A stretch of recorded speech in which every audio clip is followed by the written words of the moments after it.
The CEO smirked and introduced me as the one who almost ruined the deal. Laughter didn't follow. That was the point. The boardroom stayed still. Glass walls catching the gray of a Chicago morning while the partner studied the table like he was deciding where to cut. The CEO let the silence work, then tilted his head toward me as if I were an object on loan. The words had already done their job. I felt them land where my name used to be. The CFO leaned forward. Irritation sharpened into a smile. They hadn't fired me yet, he said. They wanted the partner to see my face. A warning label. I kept my posture neutral. Hands flat, pulse steady. When the CEO told me to pour water, it wasn't a request. It was theater. I stood and moved around the table. The partner didn't look up. His pen stayed capped. As I set the glass down, I slid a tiny folded marker beneath the coaster small enough to disappear, precise enough to be found by the only person who would notice. I didn't rush. I didn't apologize. I went back to my seat. My name is Marin Caldwell. I am 38 years old. The sentence formed inside me without ceremony, stitched into the moment like a brace. Years of compliance work had taught me what mattered when rooms turned hostile. Control your body. Track the exits. Watch the hands. The CEO's fingers were laced behind his head. The CFO's knee bounced. The partner finally looked up. They wanted my face attached to failure. Fine. Let it be the last face they see before this collapses. He didn't raise his voice. He didn't smile. He glanced at the documents, then at me, then back at the CEO. Interesting, he said, and let the words sit until it felt heavier than the table. Then he asked if I had personally approved the final risk assessment. The room tightened. No one moved to answer. Someone cleared their throat and stopped. I kept my eyes on the partner, measuring the space between what they were pretending and what the records would show. This story is a work of fiction created by our writing team. I felt the shift before it became visible, the moment when a public joke turns into a private problem, and I understood the game they were playing well enough to know what it would cost me if I stayed quiet. Why were they pretending I had signed something I never approved? I didn't go back to my desk. I logged in from the conference room while they were still deciding whether to keep talking over each other or pretend nothing had happened. The file opened clean. Too clean. My name sat at the bottom of the approval page. Aligned perfectly. Dated correctly. Stamped with final authority. The problem wasn't the placement. It was the trail. The metadata didn't breathe the way mine did. The timing was off. The sequence skipped a step I never skipped. A message popped up in the corner of my screen. You should let this go. It came from the person who had taught me how to read these systems. My closest internal advisor, the one who used to tell me where the bodies were buried and which ones were still warm. I typed back that I needed clarification on the approval chain. 3 dots appeared, then vanished. You're making this worse. The reply came. For yourself. The fear landed late. The betrayal landed first. I didn't delete anything. I didn't correct the signature or flag the report. I adjusted the logic around it. Quiet and precise, the way we were trained to do when regulators might be watching. If the document was accessed from outside the internal range, the values would shift just enough to expose the reach. Nothing obvious. Nothing dramatic. Just a record that could not be explained away. Another message. Shorter this time? Stop digging. I leaned back and watched the access logs refresh. Someone was already checking whether the ground had moved. What if the evidence against me hadn't been planted by the people who hated me, but by the one person who knew exactly how to make it stick? The door opened without a knock. My advisor stood there, face neutral, hands empty. He glanced at the screen and then at me, like we were sharing a private joke that had gone stale. You don't want this fight, he said, not unkindly. I met his eyes and waited. Silence has a way of demanding more than questions ever do. He exhaled. Sharp. They need a clean file. I saved my changes and closed the system. The room felt smaller, but the path forward didn't. Whatever they thought they had finished, they had just reopened. I pulled the personnel archive the way you pull a thread you already know will come loose. Names first, titles second, departure reasons last. The pattern didn't show up until I stopped looking for it. Resigned. Mutual separation. Role eliminated. I opened the first file and found the lawsuit tucked behind the exit memo. Personal liability. Professional negligence. The second file had the same structure. The third didn't bother hiding it. Bank records attached. Settlements that chewed through savings and then kept going. None of them landed somewhere else in the industry. None of them ever testified. I called legal and asked, lightly, whether there was a retention policy for post-employment litigation. The line stayed quiet long enough to register. Then a voice I recognized slid in. Careful. Why are you asking curiosity? That's not a good reason. I ended the call without arguing. Curiosity wasn't the issue. Silence was. Every file told the same story once you read past the labels. No clean exits, no soft landings, just pressure applied until someone cracked and signed. I traced one case deeper than the rest. A compliance lead who flagged a routing anomaly and got sued within weeks. The money trail jumped accounts, crossed borders, came back thinner and quieter. A few transfers brushed against a familiar counterparty. Sterling's firm sat at the edge of it. Close enough to touch, far enough to deny. My phone buzzed. A message from my advisor, stripped down to a single line. Drop it.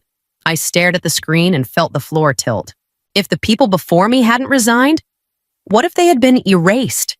The thought sharpened everything. This wasn't about losing a job. It was about criminal exposure wrapped in paperwork, clean enough to pass an audit if no one pushed back. I pushed back and watched the logs update again. Someone was checking my access. Another message came through. This one from an unfamiliar number. We should talk. Privately, I closed the archive and stood. Whatever was moving had noticed me noticing, and that meant the window was closing. Sterling didn't bother closing the door. He stood just inside it, hands empty, eyes already on me like he'd been in the room longer than I had. I know you didn't sign. He said, I want to know where the original is. No greeting, no context. The words landed flat and deliberate. I didn't answer right away. Silence makes people reveal what they think they're hiding. He took a step closer, scanning the desk, the screen, the outlets. You're careful, he added. That's why this is awkward. I don't keep originals. I replied, I keep trails. A corner of his mouth lifted, not a smile. More like approval with conditions. Yeah, you're not wrong, but trails can be redirected. Originals can't.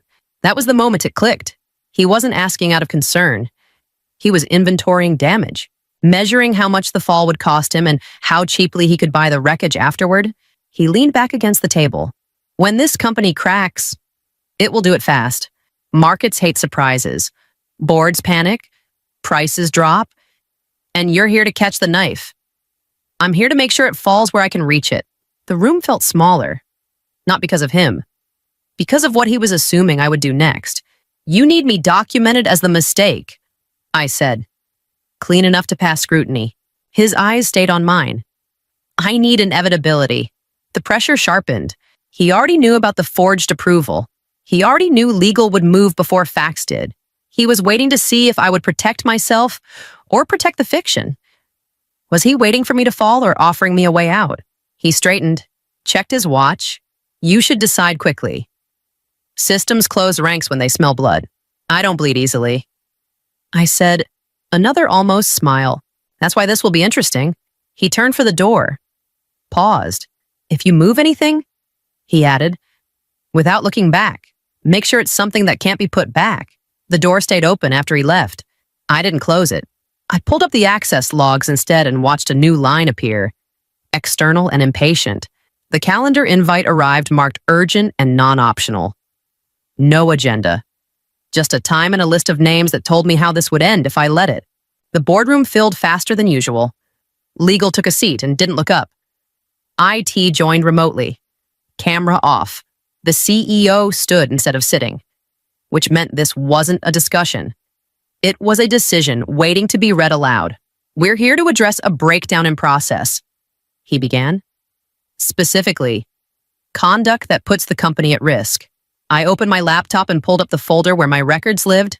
The screen stalled. The folder refreshed. Empty. I tried again. A system message blinked once and vanished. Access denied. My phone buzzed onto the table. An internal alert I hadn't seen before. Permissions updated.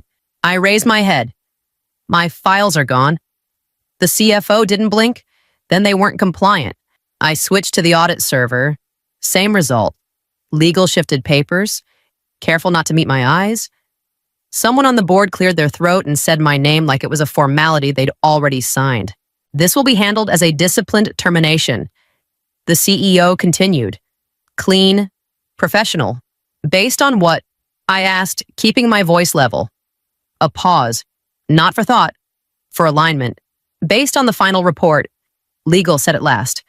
The one on record. I looked at the blank screen and felt the weight move. Not toward me. Away from me.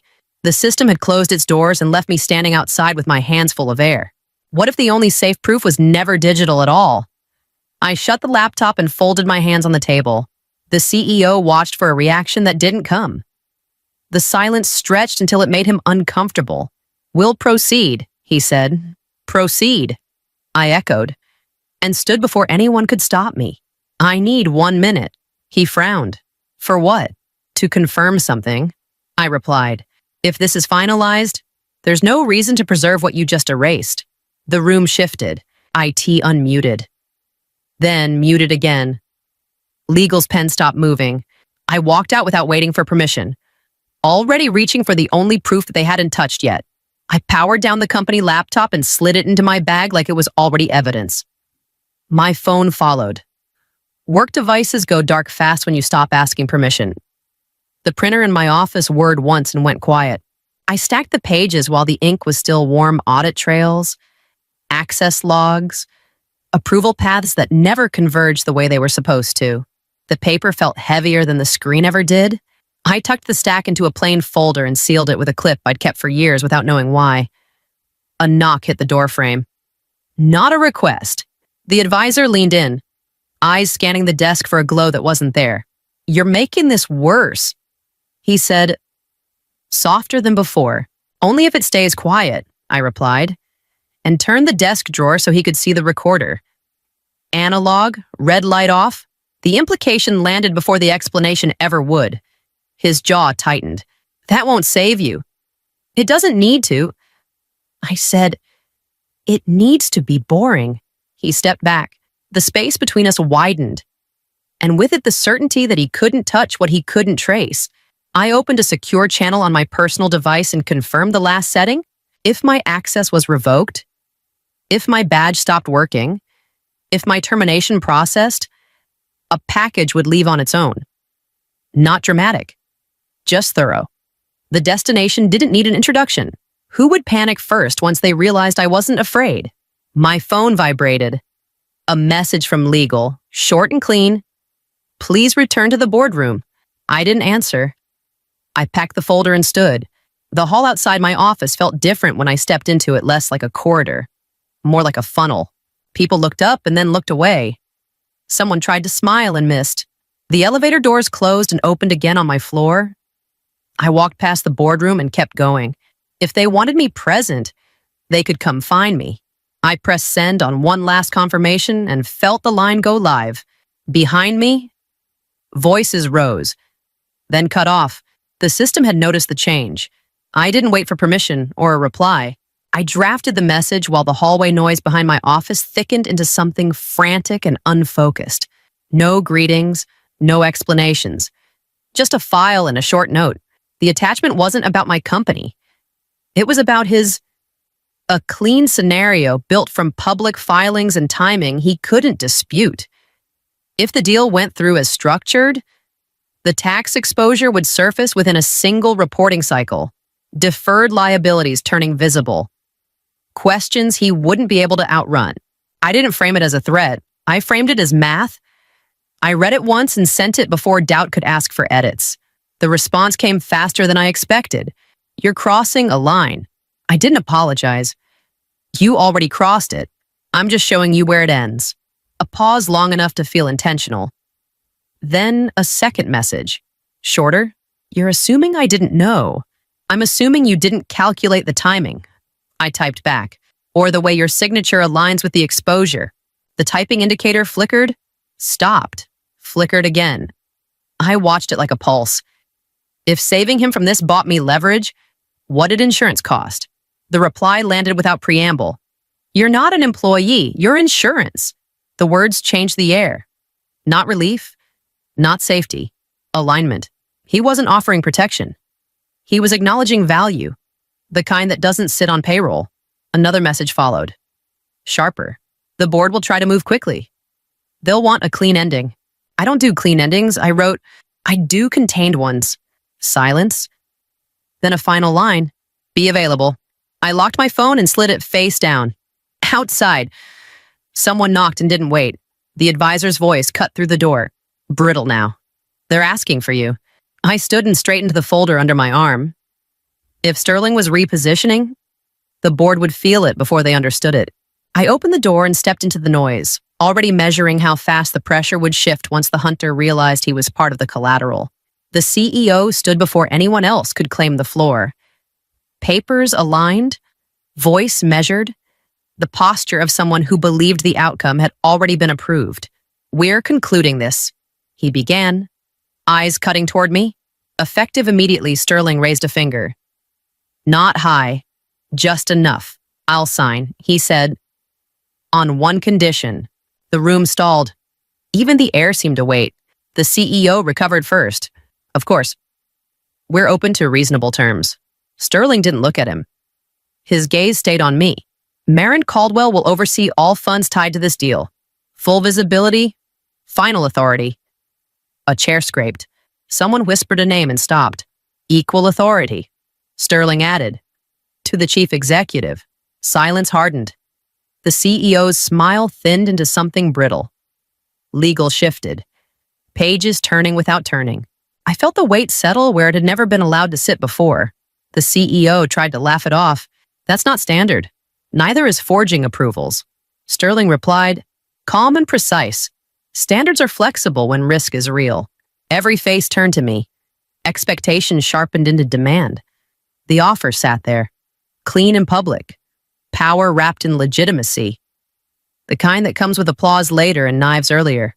What would you do if power was handed to you publicly? I stood. No, I said. The word landed heavier than any contract. The CEO blinked. You're refusing oversight. I'm refusing the role.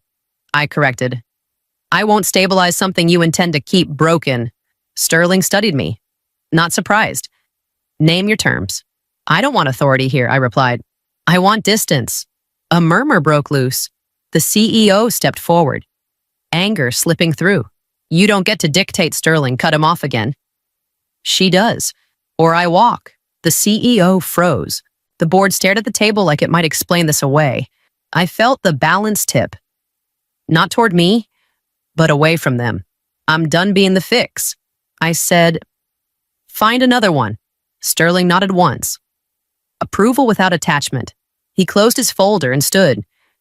Then we proceed differently. I gathered my things and turned for the door. Behind me, voices collided, sharp and panicked. Ahead of me, the hallway waited. And whatever came next was already moving. I didn't wait for them to call me back in. I walked to my office, pulled the envelope from the bottom drawer, and headed for legal. The CEO caught up at the doorway. His smile had dropped the pretense. This doesn't have to be dramatic. It doesn't, I replied, and handed the envelope across the table. It's already done. He opened it, scanning faster than he meant to. The date at the top landed hard. 2 days earlier. His jaw tightened. You planned this. I prepared for it. Legal looked from the page to me. You're resigning effective immediately. Yes. The CEO leaned in. You think this protects you? I think it keeps me clean. A pause stretched. The advisor stood in the corner, hands folded, watching the floor like it might offer instructions. Legal cleared her throat. There are reporting obligations. Already met? I said, the evidence was submitted through an encrypted channel. The CEO's eyes flicked up. To whom? Appropriately. His breath hitched. The room shifted again. Smaller this time? He straightened. Trying to find leverage that wasn't there. You're bluffing.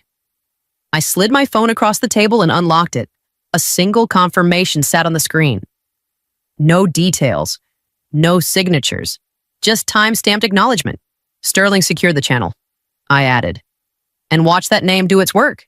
The CEO's face went still, then pale. The advisor's head snapped up. You involved him.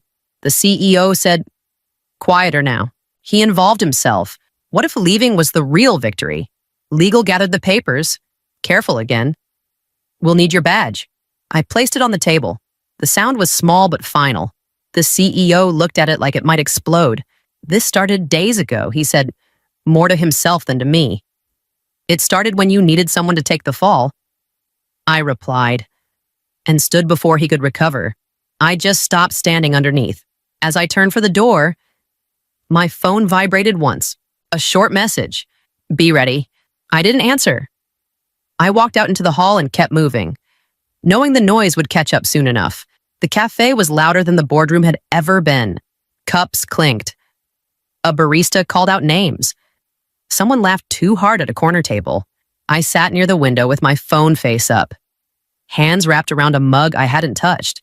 The notification didn't arrive gently. Breaking news: federal investigators had opened a formal inquiry. The company's name was there, spelled correctly. The CEO's title followed it. Then the words under investigation. No adjectives. No speculation. Just fact. I exhaled. Not relief. Something closer to release.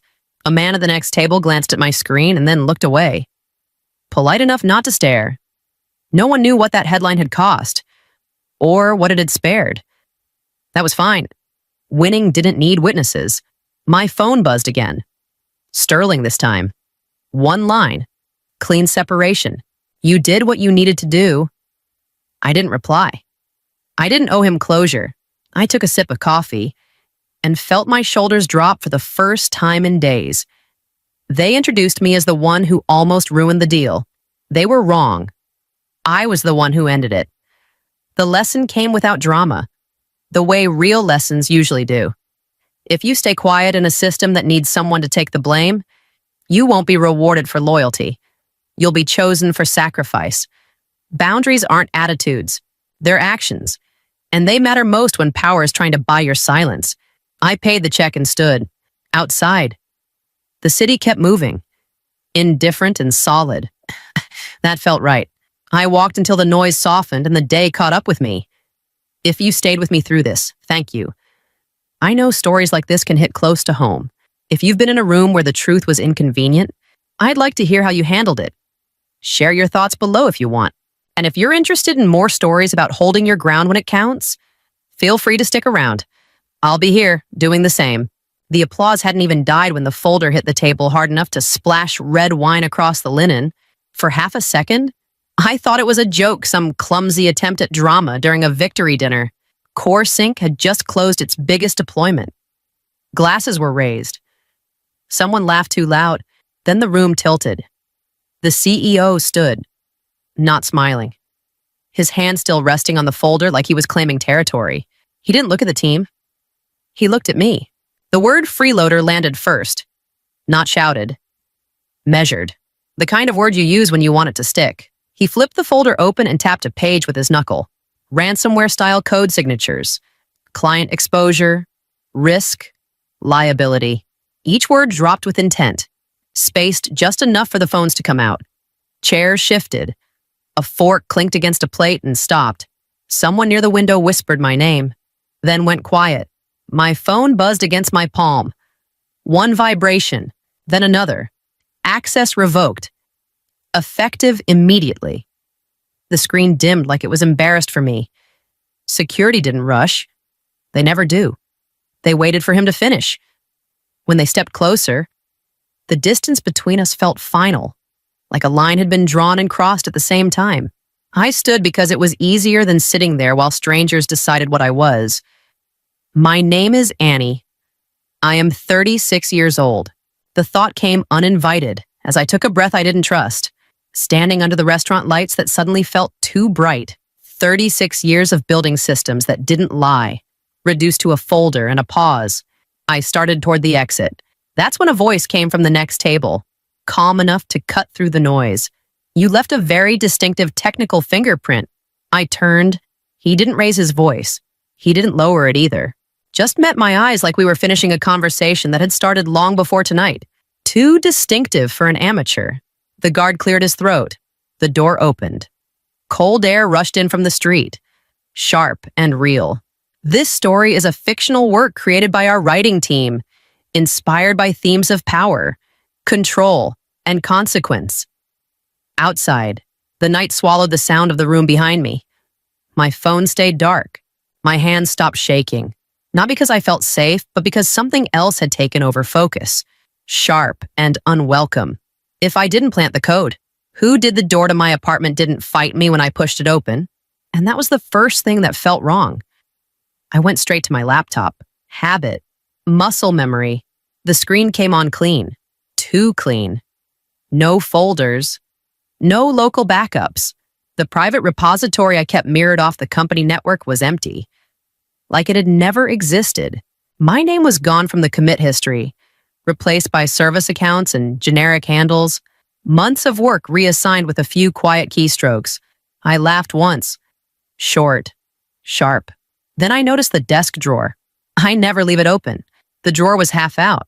The papers inside were shuffled, edges uneven. I crouched and ran my hand along the floor. A scuff mark where something heavy had been dragged? The closet door wasn't fully shut. Neither was the cabinet under the sink. Someone had been here. My phone buzzed before I could stand. Unknown number. Annie? The voice was calm. Practiced. This is Detective Morales. We're downstairs. I didn't ask how they got in the building. I didn't ask why. I opened the door again and watched two uniforms step inside like they owned the place. Morales didn't look at me at first. He looked around. The desk, the open drawer, the laptop. We're following up on a report connected to a data breach, he said, finally meeting my eyes. Specifically, a removable storage device. Red, thumb-sized. I shook my head. I don't use external drives. He waited. That pause wasn't for me to think. It was for me to panic. Our information says it was last seen in your possession. The other officer added, already writing something down. My chest tightened, but my mind went oddly clear. This wasn't about tonight. This wasn't about optics or boardroom theater. Someone had crossed a line that didn't come with press releases. If they were confident enough to send the police to my door, what else had they already decided I'd done? I don't have it, I said. I never did. Morales studied my face like he was measuring something. Then he nodded. Slow. If you remember anything else, you'll call. They left without taking anything. That was worse. I locked the door and leaned my forehead against it, listening to my own breathing steady out. Career damage I could handle. Reputation. Even. This was different. This was about making me radioactive. I went back to the desk and pulled the drawer all the way out. Something small had been moved recently. Not taken. Checked. Who searches for evidence I never had and leaves nothing behind? The receptionist didn't ask my name. She looked at my phone, then at the door behind her, and stepped aside. Julian Hale didn't stand when I walked in. He stayed seated, hands flat on the desk, like he was waiting for a result he already expected. You're not here to convince me you're innocent, he said, eyes steady. If that's your plan, save us both the time. I sat because he didn't offer anything else. Then why am I here? He slid a tablet across the desk. Not toward me, just far enough that I could see the screen light up. Core sync, he said. Still running? Still bleeding. I didn't touch it. They accused me of planting malicious code. I know, he nodded once. That's not why they fired you. Silence stretched? Not awkward. Calculated. They needed someone to absorb blame. He continued. Someone technical. Someone visible. And someone who wouldn't survive a regulatory sweep. My jaw tightened. You're saying they framed me. I'm saying they plan to erase you. He leaned back. Different thing. I crossed my arms. So what do you want access? The word landed clean. Not to clear your name. Not to fight them in public. I want what they're hiding. My pulse spiked. You want me to break back into their system. I want you to retrieve the data they buried. He tapped the tablet. Anonymized client streams, off-platform transfers, black market sales dressed up as optimization. I stared at the screen, then back at him. You're asking me to commit a crime. I'm asking you to expose one. His mouth didn't move much when he spoke. There's a difference. The room felt smaller.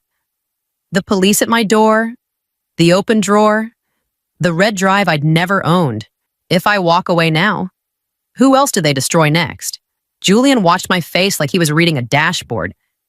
You don't do this, he said. Softer now. They keep selling. And you stay radioactive. I stood. My legs felt solid again. I don't do this for you. A thin smile. Of course not. I reached the door and stopped. If I do this, I said, not turning around, I control how deep it goes. He didn't answer right away. Then, that's the only reason I called you. I opened the door. My phone vibrated in my pocket. A new alert. Internal systems activity. CoreSync had just pushed an emergency patch. I didn't go to him because I trusted him. I went because he was the only one who would still pick up. He opened the door a crack. Chain still on. Eyes darting past me into the hallway. When he saw it was just me, he closed it fast and leaned against the wood like it might give way. You shouldn't be here, he muttered. Already walking back toward the kitchen, I followed. His hands wouldn't stay still. He wiped them on his jeans, then reached for a glass, then stopped halfway. I pulled my laptop out and set it on the table between us. You were on the access rotation the night the signature appeared. He froze. I checked the logs. I went on. Not the ones they showed the board. The raw ones. There's a gap. 2 minutes. Only one credential touched that branch. His shoulders sagged. The fight drained out of him all at once. They told me you were already done. He said quietly that the decision was made. I waited. Silence pressed down harder than any accusation. They gave me your credentials. He finally said, temporary elevation. Clean trail. They said it would look like an automated process. He swallowed. They said you'd be erased anyway. They just needed it clean. My chest tightened, but my voice didn't shake. So you framed me. His head snapped up. I didn't have a choice. I slid the screen toward him, then explained this. Why the signature was tweaked to look sloppy. Almost personal. His eyes filled. He covered his face with both hands. They have my sister, he said into his palms. Not here. Offshore. They call it a holding arrangement. No charges, no paperwork, just men who answer phones and don't give names. The room felt too small for the air in it. What kind of system makes betrayal the safest option? He looked up, eyes red. They said if I didn't do it, she wouldn't make it back. I closed the laptop. You didn't just give them my name? I said, you gave them leverage. He nodded once. They're rolling out an emergency patch. Tonight? They're scared. That was new. I stood. They think the mess is contained. He added, panic creeping back into his voice. If they finish that patch, they won't. I cut in. I walked to the door. My phone buzzed again. CoreSync deployment window confirmed. Julian didn't comment while I rebuilt CoreSync on his private servers. He just watched the dashboards change color. Watched the error rates drop. Watched the system settle the way it always had when it was allowed to run clean. They're filing. He said finally, eyes still on the screen. The notice hit my inbox seconds later. Intellectual property theft. Unauthorized replication. Injunctive relief. They wanted everything shut down. Sealed. Buried. They're confident. Julian added, that should worry you, it doesn't. I said, already closing the message. It helps. The hearing was remote. 3 faces in neat boxes. Corporate counsel spoke first, calm and rehearsed, painting me as reckless, emotional, dangerous. When it was my turn, I didn't fight the framing. I acknowledged the architecture overlap. I admitted the foundation was mine. I didn't contest their claim to interim ownership. Julian's jaw tightened. He didn't interrupt. The ruling came fast. Partial injunction, limited scope, a small loss, exactly where it needed to be. After the call ended, Julian turned to me. You just handed them leverage. I shook my head. I handed them a problem they can't solve without me. Core Sync was already buckling under the patch they rushed through the night before. Error cascades, latency spikes, clients complaining louder by the hour. To stabilize it, they'd have to pull in the original routing logic. My logic, the part they never fully understood but always depended on. They'd reintegrate it under emergency authority. No review, no scrutiny, just survival. Julian leaned back, eyes narrowing. They'll think you folded. They already do. I said, that's the point. The notification came less than an hour later. Internal deployment request, temporary access window, read-only. They claimed. I laughed under my breath. Read-only was a courtesy, not a boundary. As the credentials populated on my screen, a single question pressed in. Sharp and steady. What exactly did I just let back into their system? Julian stood. Once you step through this door, there's no clean exit. I didn't look up. There was never going to be one. The access token finished initializing. Core Sync came into focus. Live and fragile, waiting for the wrong kind of help. Julian didn't soften it. They're leaning on me, he said. Voice flat, regulators, partners, people who don't like surprises. I stayed quiet. Silence was the only leverage I had left. I'm pulling funding. He continued. Effective now. The line went dead before I could respond. No explanation. No apology. Just absence. My phone lit up again. This time with an internal alert I wasn't supposed to see anymore. Unauthorized system access. Active investigation. My name attached to it like a warning label. They weren't just angry. They were scared. I ducked into a cafe off Lower Wacker because it was loud and anonymous and didn't care who I was. I ordered something cheap I didn't taste and took the seat farthest from the counter. Public Wi-Fi. Shared outlets. Faces that didn't look twice. My laptop came up slow. I didn't rush it. Rushing was how people made mistakes. A message slid onto the screen. Unknown sender. One sentence. You should stop. I didn't reply. I closed the window and watched the network traffic spike. Then settle. Core Sync was straining again. The reintegrated architecture was doing exactly what it always did when it wasn't being strangled. It was correcting things they didn't want corrected. Another alert, then another. Access attempts failing. Someone was trying to lock me out for good. What do you do when even your ally cuts the rope? My hand stopped shaking, not because I felt safe, because the options had narrowed enough to be clear. Attacking them head-on had only made them tighten their grip. Every move I made showed up as intent. And intent was something they could prosecute. I closed my editor and opened a new branch. Not an exploit. Not a breach. Something quieter.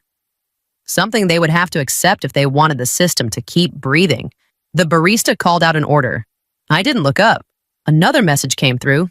This one official. Mandatory stability update requested. Immediate deployment required. I smiled. Just a little. If they wanted me gone, they should have stopped asking me to save them. The request came through with no pretense left.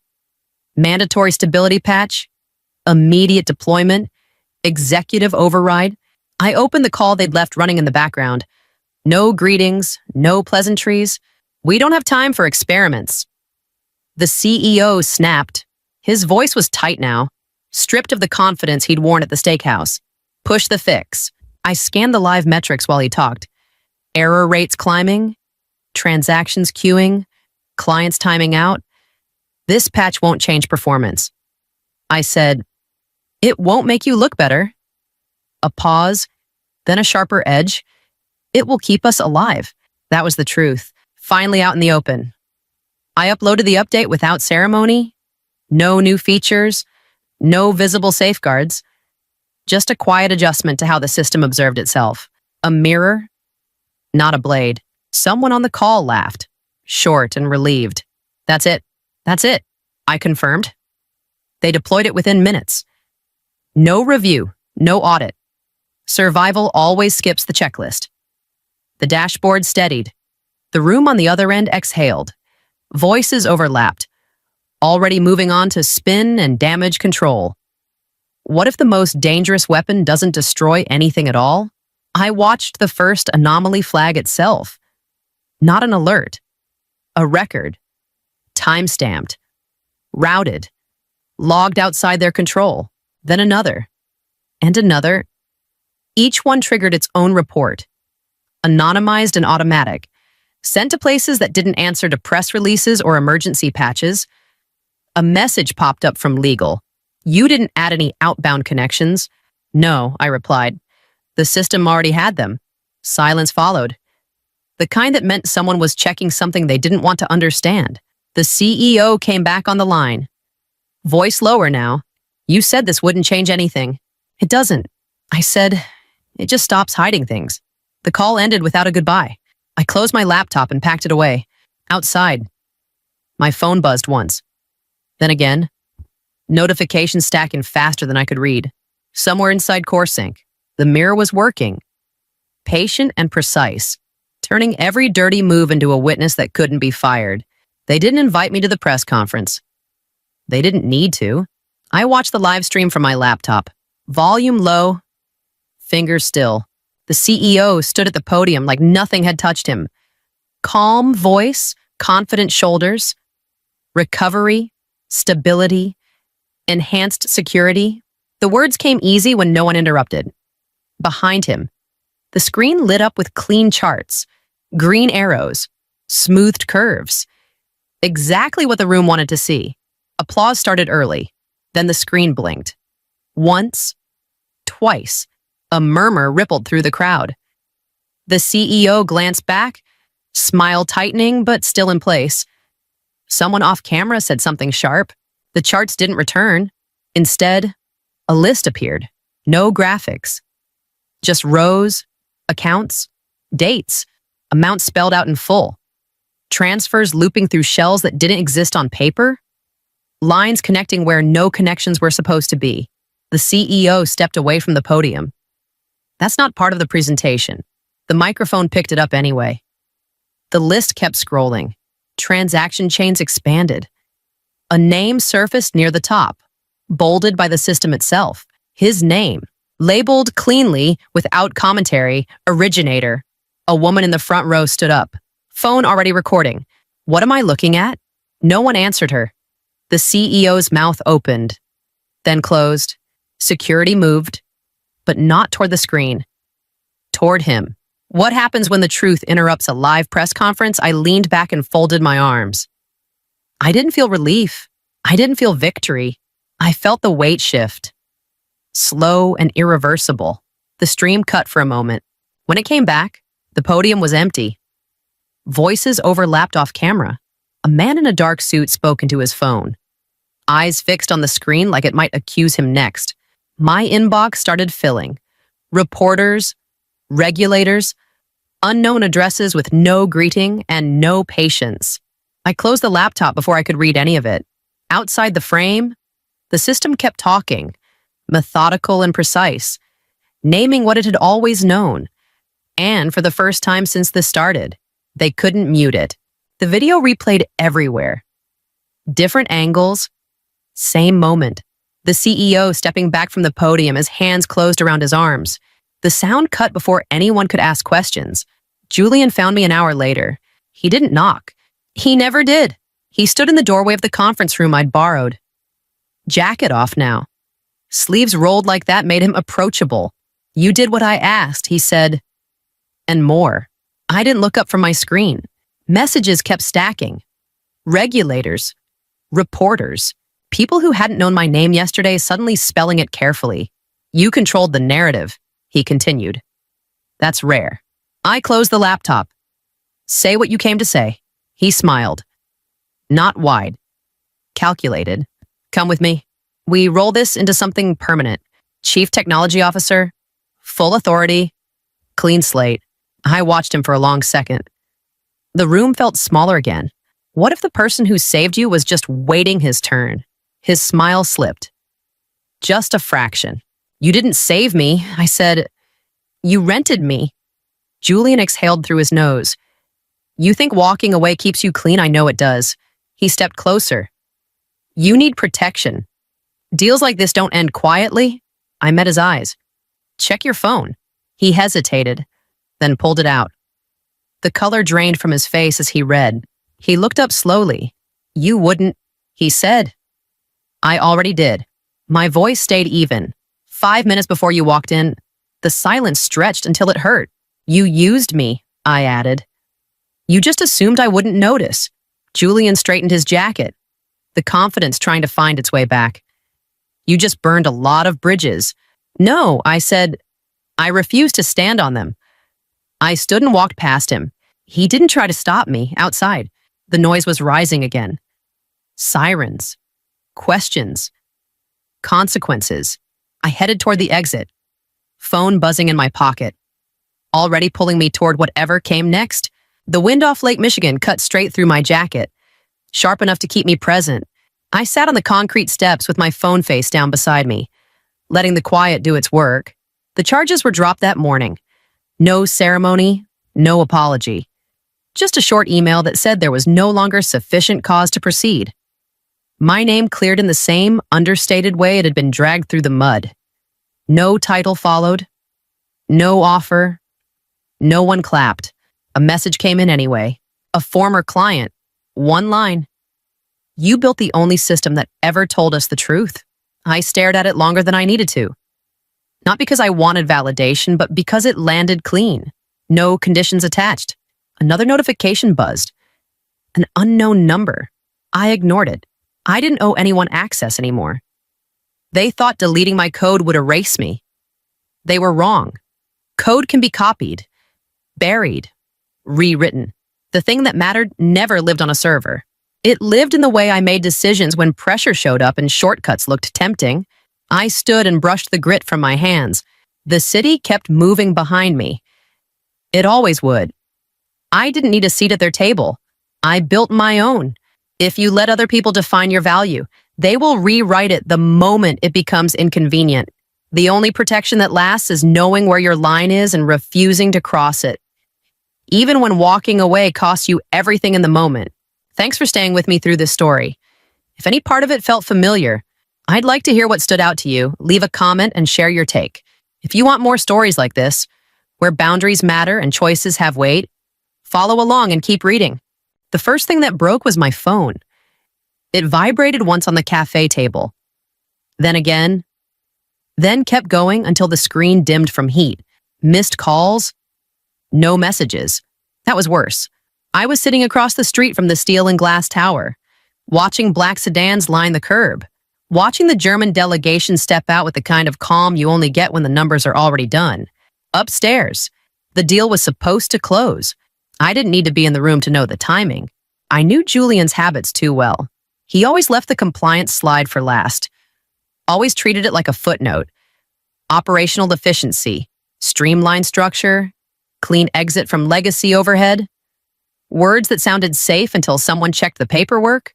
My phone buzzed again, then stopped. That's when I knew my name had come up. My name is Clara. I'm 42 years old. I used to be the person they brought into rooms like that when everyone else wanted to move faster than the rules allowed. I wasn't invited anymore. My badge didn't open doors. My email no longer existed. According to Human Resources, I had been restructured out 120 days ago. According to the system, I hadn't gone anywhere. I took a sip of coffee and felt it turn sour in my mouth. Across the street, the tower reflected the sky back at itself, perfect and empty. Inside, someone was realizing that the Federal Registry doesn't care about org charts or new software or whose son is holding the remote. Another vibration. This time a voicemail notification. I didn't listen. I didn't need to hear the panic to recognize it. They wouldn't have asked the question unless they already knew the answer. This story is a work of fiction created by our writing team, inspired by workplace dynamics and regulatory realities. I folded my hands around the cup and waited. The cafe noise felt too loud, like the world hadn't noticed what had just shifted. Somewhere above me, a screen would have changed, a name would have appeared, an empty chair would have mattered for the first time if I no longer existed at the company. Why did the system still belong to me? My phone lit up again. This time, I picked it up. I didn't answer. Upstairs, they were learning what it meant to save money the wrong way. The meeting wasn't called to discuss me. That was the first lie. Julian stood at the head of the table with the remote in his hand. Jacket off. Sleeves rolled like he was about to build something instead of tear it down. The slide behind him was clean. One number in the corner, bolded. We saved $100,000, he said, tapping the screen, not looking at me, not needing to, by removing a department that slowed us down. A few people shifted. No one pushed back. He clicked again. A flow chart replaced the number. Boxes. Arrows. A logo I didn't recognize. Compliance doesn't create revenue. It counts lines. This does both. The logo sat there, bright and cheap. An off-the-shelf artificial intelligence tool with a subscription price lower than my team's coffee budget. Someone near the window smiled. Someone else nodded. I waited for the pause, the moment where someone would ask how the tool handled federal filings or escalation thresholds or conflict reporting. It never came. Julian kept going. This isn't personal. It's efficiency. My chair felt smaller than it had that morning. I stayed quiet because silence was the only thing in the room that hadn't been rehearsed. Human resources sat 2 seats away. Hands folded, eyes down. Legal didn't look up from their notes. When the slide deck ended, Julian glanced around like he'd just finished a favor. Questions I didn't raise my hand. I gathered my notebook, slid my pen inside, and stood. No one stopped me. No one asked where the safeguards went or who signed off on replacing them. Outside my office, a cardboard box waited. Inside it, I placed the blue regulatory binder last, the one with the tabs I'd labeled myself, the one that tracked decisions, exceptions, signatures. I set it neatly on my desk instead. I wanted it visible. I wanted someone to have to choose not to open it. How much is a reputation worth when someone else is cutting costs by the time I reach the elevator? My access badge didn't work. A polite beep. A red light. A security guard pretended not to notice. My phone buzzed as the doors closed. A calendar invite disappeared. Then another. By the time I stepped into the lobby, my email had stopped syncing. They erased my office quickly. Too quickly. And that speed, the confidence of it pressed in on me harder than the number on Julian's slide ever had. The confirmation didn't come from a person. It came from a screen. I logged in using an old bookmark I hadn't deleted yet. The page loaded slower than I remembered, like it was deciding whether to recognize me. Then my name appeared at the top. Unchanged. Same designation. Same authority. Active. I refreshed. It stayed. My badge didn't open doors anymore. My email bounced, but the Federal Compliance Registry still listed me as the primary authority. No replacement. No end date. No transition note. I called Human Resources first. The line rang longer than it used to. That was legal. Came back through the receiver after a pause. They handle filings. Legal answered on the third ring. A voice I knew, clipped and careful. HR should have submitted the update. So no one did. Another pause. Shorter this time. Your access was removed. That wasn't the question. Silence stretched just enough to become an answer. Removing a name from the registry costs money. It requires board approval, paperwork, time. Someone had decided none of that was worth it. It was easier to lock me out and leave the record untouched. Cheaper, quieter. They wanted the protection without the person. An unpaid legal shield. My phone lit up with an internal number I still recognized. Legal again. The tone had changed. Lower. More contained. We'll clean it up next cycle. Next cycle was months away. Months where my name absorbed risk while someone else took credit for speed. If the system failed, whose signature would regulators call first? I need written confirmation. I said, a breath on the other end. There's nothing to confirm.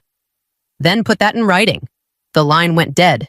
I sat there longer than I meant to, watching the page as if it might blink and correct itself. It didn't.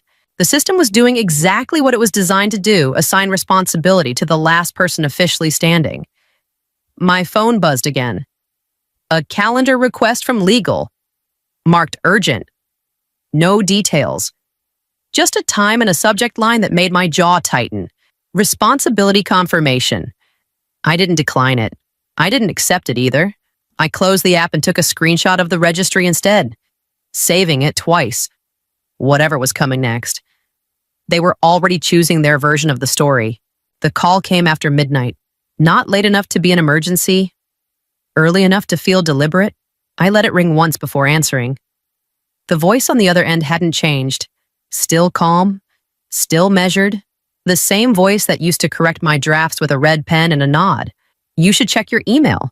He said, no greeting, no preamble. A document was already there. Responsibility confirmation. Clean title. Neutral language. Too neutral. Sign it. He continued, this doesn't have to get messy. I'll arrange compensation. Quietly. I opened the file. The dates jumped out before the paragraphs did. Old dates, wrong dates. A neat attempt to pull the present backward and make it look continuous. Backdated responsibility dressed up as administrative cleanup. You're asking me to take ownership? I said, a pause. Short, controlled.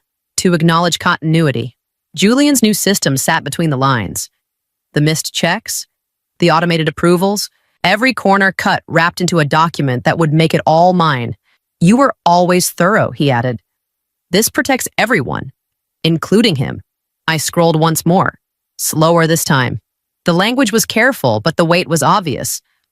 One signature would transfer months of risk onto my name and seal it with intent. They weren't asking me to help.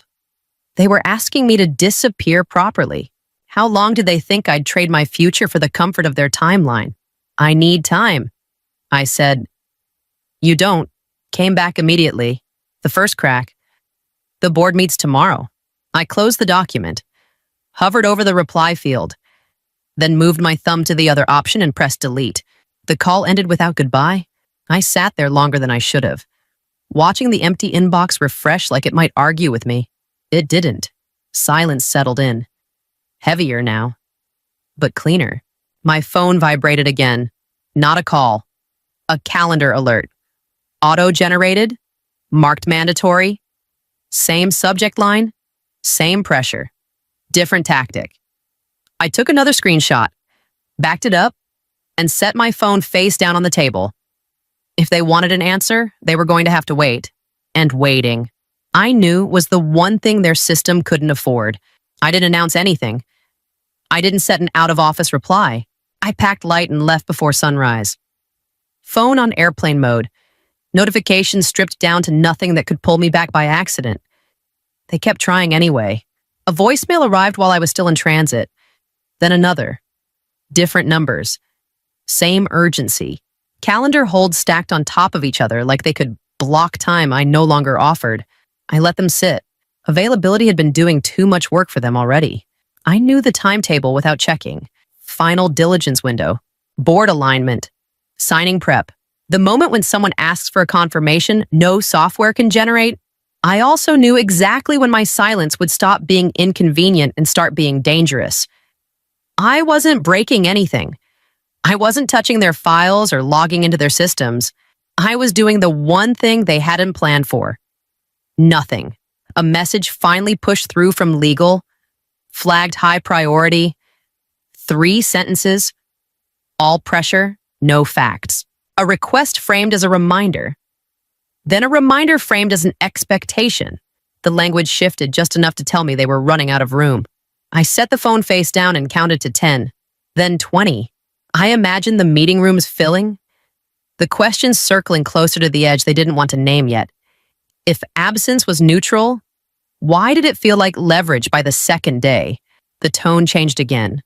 Shorter, colder, less polite. A different voice tried. Then another, each one assuming I'd flinch first. I didn't. Compliance isn't about presence. It's about validation at the exact moment risk turns real. Remove that, and the structure keeps moving until it doesn't know how to stop. Late that night, a new alert broke through the silence. Not a request this time. An internal memo forwarded by mistake. My name sat at the bottom, typed where a signature should have been. I took a screenshot and saved it to a secure folder. Then I powered the phone down completely. They were improvising now. And improvisation, at this stage, meant someone was about to make a choice that couldn't be undone. I learned about the signature from a forwarded memo that wasn't meant for me. The subject line was bland. Compliance alignment. The body was worse tight, reassuring, full of verbs that sounded finished. At the bottom sat my name, rendered in the company's digital script. Clean, confident, wrong. A second page followed, marked for board review. The language shifted there. Firmer, declarative. All compliance matters are confirmed. Past tense, closed. Julian didn't need my presence anymore.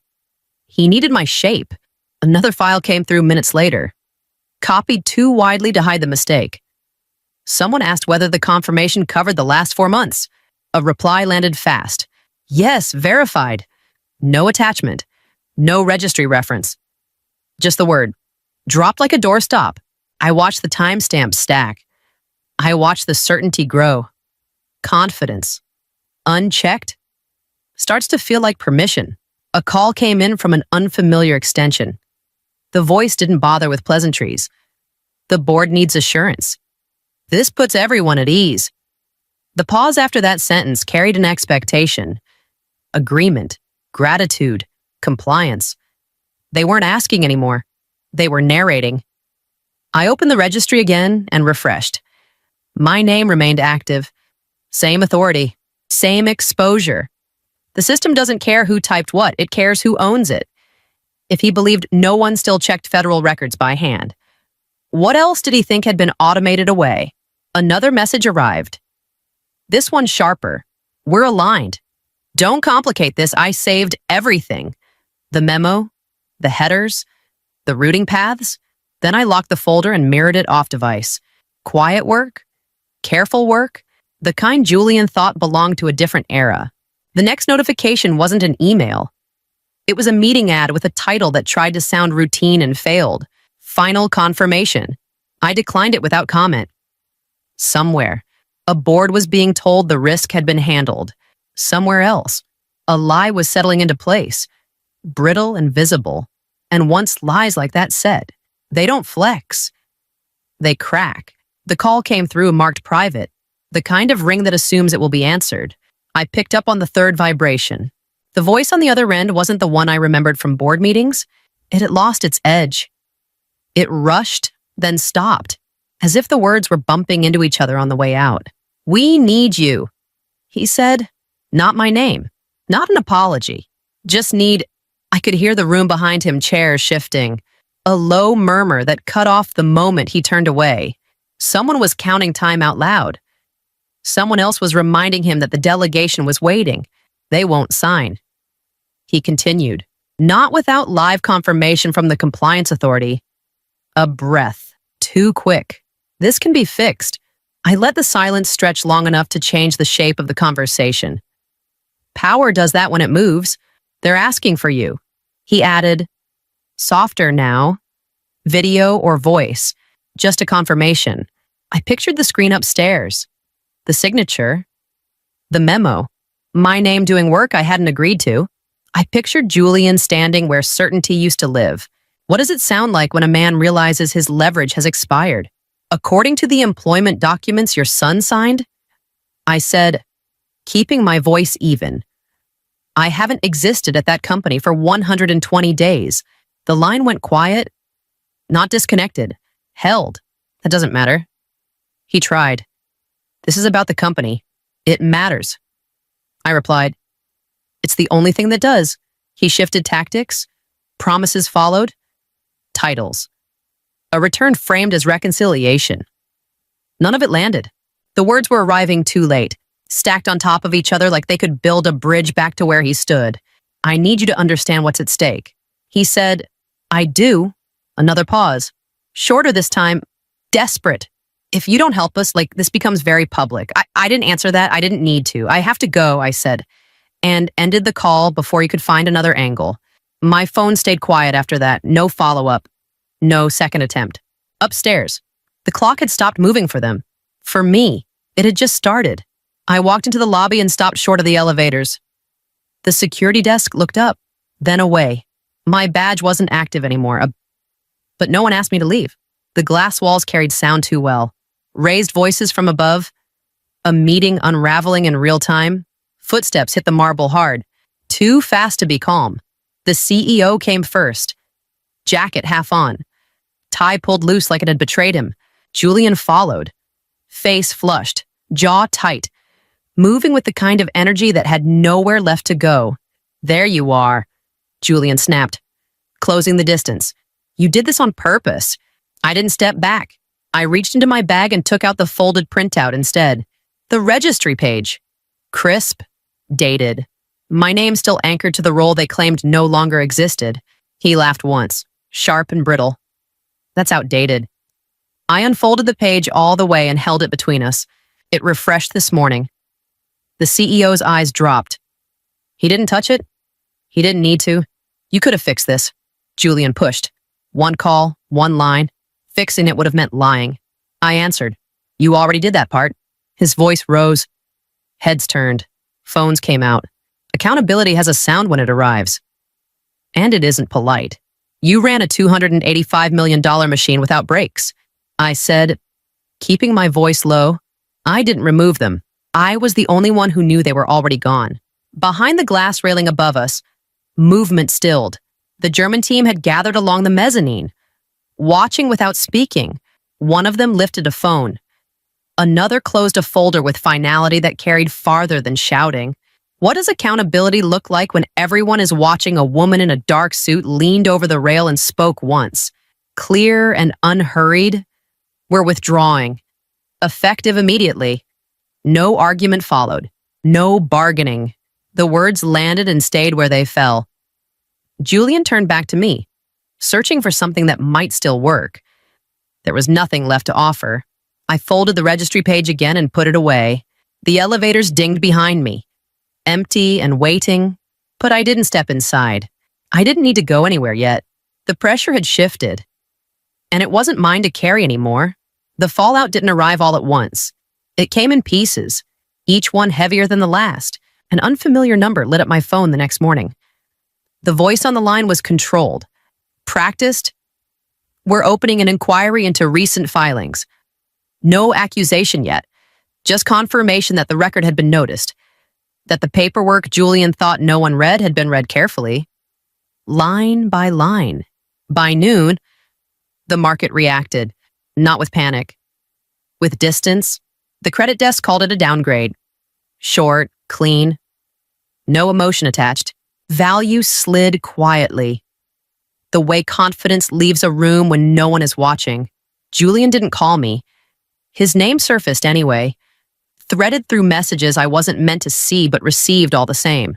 Phrases like personal exposure and individual liability replaced his old vocabulary of speed and scale. Someone forwarded an internal note by mistake, then tried to recall it.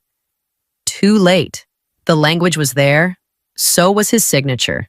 How fast can a company fall once the truth is documented? Another call came in that afternoon. This one waited for me to speak first. I didn't. "We're reassessing our North American strategy," the woman said at last. Her accent was familiar now. Calm. Exact. "We need someone independent. Someone who understands where systems break before they do." She didn't promise safety. She didn't offer flattery. She named the role and paused, letting the weight of it settle between us. "I won't clean up anyone's mess quietly." I said, "That's why we called." I agreed to a meeting. Nothing more. The silence after felt earned. Later, a final message slipped through from an old address. No greeting. Just a sentence asking if any of this had been necessary. I didn't answer. Necessity had never been part of their calculations before. I closed the thread and set the phone down. Outside, the day kept moving. Inside the company I'd left behind, something essential had burned away, leaving only what could survive inspection. The office they gave me faced the river.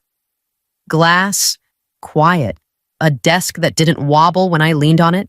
The first meeting ended early because no one tried to rush the checklist. When someone asked for a shortcut, the room waited for the answer instead of assuming it. An email slipped in late afternoon from an address I didn't recognize at first. Then I did. Short, defensive. He wanted to know why I'd been so ruthless. He wrote as if speed had failed him and language might save him instead. I closed the message without replying. Another window popped up with a draft report open on my screen. Names aligned with responsibilities. Dates matched actions. No ambiguity left to hide behind. The work felt familiar in my hands, steady and exact. When a director pushed back, I slid the registry across the table and waited. The push ended there. Later, a junior analyst hovered at my door, unsure. I nodded him in. He pointed to a line item and asked if it really mattered. I showed him how one unchecked line turns into a chain reaction. He listened. He wrote it down. That night, as the building thinned out, I reopened the old insult in my head and set it where it belonged. I never made the company money. I decided whether the money they made could legally belong to them. Here's the lesson I earned the hard way. Boundaries are not attitude problems. They are safety systems. If you remove them to look efficient, you don't move faster, you remove the brakes. And when something fails, the record remembers who was responsible. I shut the file and powered down. My name wasn't a ghost anymore. It didn't need to be loud. It only needed to be accurate. Thanks for staying with this story. If it hit close to home, I'd like to hear what part stayed with you. Drop a comment and tell me. If you want more stories like this, well, follow along. I'll keep telling them the way I lived them: clear lines, firm exits, and no signatures I don't own.